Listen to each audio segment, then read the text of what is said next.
कि मियाँ बाजार का नाम बाजार या उर्दू बाजार का नाम हिंदी बाजार, अली नगर को आने, जिसका जो नाम है रहने दीजिए। क्यों रहने दे? नहीं, मैं क्यों रहने दे? इसका तर्क मैं जानना चाह रहा हूँ। क्यों रहने दे? हम जानना चाह रहा हूँ इसका तर्क। कोई तर्क ये है कि यह देश पहले वह माया बाजार था, औरंगजेब के समय मियाँ बाजार हो गया। हमने कहा नहीं, इसको फिर से माया बाजार करो।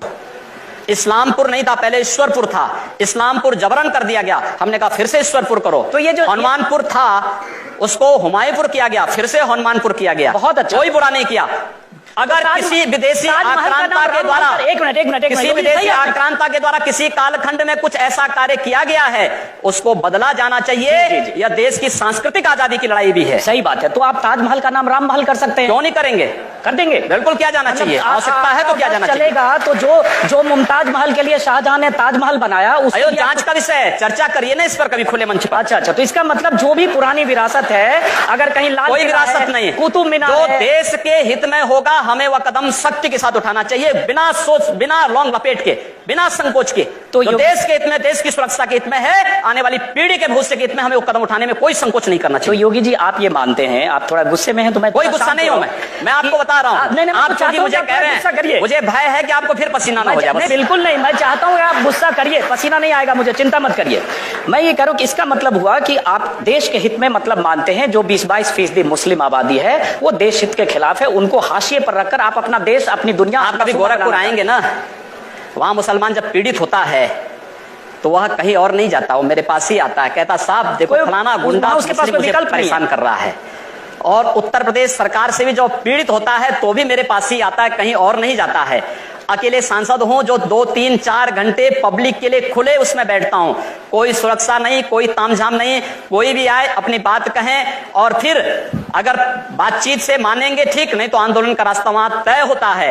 हर एक व्यक्ति की सुरक्षा और हर एक व्यक्ति का विकास आपको देखना गोरखपुर में जाकर के। एक बार इसको ये बोलेंगे, हर एक व्यक्ति मतलब हिंदू हो या मुसलमान, जो भारत का नागरिक है, जो भारत का नागरिक है वो हमारा नागरिक है, उसमें जाति मत और पंथ कहां की बात आती है? जब अरे मैं सनातन हिंदू धर्म का उपासक बदलना चाहते हैं, सनातन हिंदू धर्म का उपासक हूं, सर्वे भवन्तु सुखिनः सर्वे सन्तु निरामया की बात करता हूं।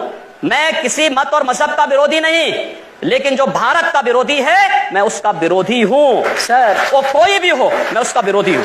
योगी जी ठीक है, तालियां बजाइए आप लोग। योगी जी, उर्दू बाजार को हिंदी बाजार बताना या बदलवा देना, उर्दू हमारी पहचान हिंदी से है या उर्दू से? मैं आपसे पूछना चाहता हूं। आप फिर मुझसे उर्दू में ही पूछिए। मेरी भाषा हिंदी है, मैं उर्दू नहीं जानता हूं। तो फिर वहां के लोग भी हिंदी जानते हैं, मैं जानना चाहता हूं, हिंदी के नाम पर क्यों ना नाम रखें? सर सवाल तो मैं पूछ रहा हूं, जवाब आप देंगे। जिस दिन मैं आपकी तरह यहां आ जाऊंगा चुनाव लड़ने तो आप मुझसे पूछ लीजिएगा, आज मेरा दिन है।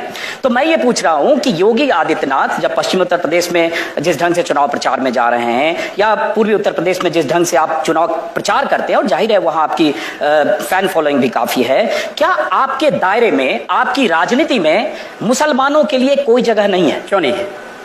क्यों नहीं है? शाहनवाज हुसैन मेरे सबसे अच्छे मित्र हैं। अब डॉक्टर एपीजे अब्दुल कलाम को जब माननीय अटल बिहारी वाजपेयी जी ने राष्ट्रपति के लिए खड़ा किया था, सबसे पहला सांसद था जिन्होंने समर्थन किया था। भारत का मुसलमान डॉक्टर एपीजे अब्दुल कलाम बने, शाहनवाज हुसैन जैसा बने, पहला व्यक्ति रहूंगा जो समर्थन करेगा। लेकिन अगर यहां पर कोई ओसामा बिन लादेन को और औरंगजेब जैसे दुर्दांत लोगों को अपना आइकॉन मान करके भारत के अंदर पाकिस्तान का झंडा लहराएगा, तो फिर उनके उन विषैले फनों को सख्ती के साथ कुचलने के लिए भी सबसे पहले योगी आदित्यनाथ। यकीनन अगर भारत में कोई पाकिस्तान का झंडा लहराने की घटनाएं हुई हैं, करेगा, लेकिन होना चाहिए। लेकिन ये कहकर आप पूरी आबादी को ये नहीं, पूरी आबादी की बात नहीं की भारत में पाकिस्तान का पूरी आबादी की बात नहीं। एक बार हम सवाल लेते हैं। हाँ, आप जिन हिंदू हितों की बात कर रहे हैं उनमें से बहुत से हिंदुओं को, जैसे मैं भी हिंदू हूँ, बहुत से हिंदुओं को लगता है कि राम मंदिर की याद आप लोगों को सिर्फ चुनाव के वक्त आती है। तो क्या आपके लिए राम मंदिर का मुद्दा सिर्फ चुनाव लड़ने का एक जरिया है, मुद्दा है, या इसके बारे में आप लोग अभी कुछ करेंगे? नहीं, हम लोग करेंगे। मैं कल ही रायपुर में राम मंदिर का उद्घाटन करके आया हूँ। भगवान राम का ननिहाल है और भगवान राम के ननिहाल में राम मंदिर का निर्माण हो चुका है, और ज्योतिषीय जो गणना है वो ये बताती है कि भगवान राम के ननिहाल में मंदिर का निर्माण अयोध्या में राम मंदिर के निर्माण का मार्ग प्रशस्त करेगा। लेकिन योगी जी जो उन्होंने सवाल लेकिन तारीख नहीं बताएंगे। मंदिर भी बनेगा और समय आने पर तारीख भी बताएंगे। लेकिन योगी जी ये जो सही कहा उन्होंने सवाल पूछा कि राम मंदिर की बात चुनाव के ठीक पहले होने लगती है। जैसे अभी चुनाव की तारीखों का ऐलान हुआ, केशव मौर्य जो प्रदेश अध्यक्ष हैं उनकी तरफ से आ गया कि उत्तर प्रदेश में बहुमत की सरकार दो तो राम मंदिर बनाएंगे। जैसे बहुमत की सरकार मिलकर सब 2/3 विधायक जाकर वहां सीधे मंदिर बना देंगे। जब आपकी केंद्र में बहुमत की सरकार है, जब बड़े नेता बात करते हैं तो कानून तय करेगा, लेकिन जब चुनाव आता है तो आप हो या केशव मौर्य फिर राम मंदिर के तो धैर्य रखिए। मैं समझता हूं राज्य सरकार की बड़ी भूमिका है। 1986 में जब अयोध्या में राम जन्मभूमि का ताला खुला था तो कोर्ट ने राज्य सरकार से पूछा था कि लॉ एंड ऑर्डर को आप बनाए पाएंगे। राज्य सरकार ने लिख के दिया। मैं श्रद्धांजलि दूंगा स्वर्गीय वीर बहादुर सिंह जी को, जिन्होंने उस समय राम मंदिर के इश्यू को लेकर के, और स्वर्गीय प्रधानमंत्री श्री राजीव गांधी जी को, जिन्होंने 89 में अयोध्या से कांग्रेस के चुनाव प्रचार का शुभारंभ किया था।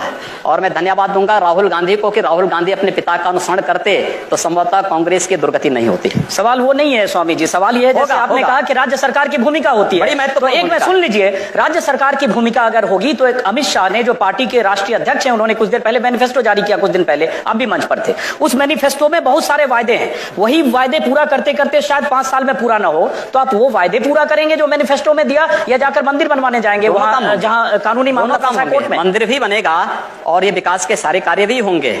हमारा विकास कार्य जाति, मत और मजहब से ऊपर उठ करके होगा, सबके लिए होगा, सबका साथ और सबके विकास की बात होगी। जब आप बोलते हैं ना योगी जी कि जात मजहब इन सब से ऊपर उठ के होगा, तो बहुत दिलचस्प लगता है, क्योंकि जब फिर आपके बयान पढ़ने लगते हैं तो लगता है जो आप बोल रहे हैं एक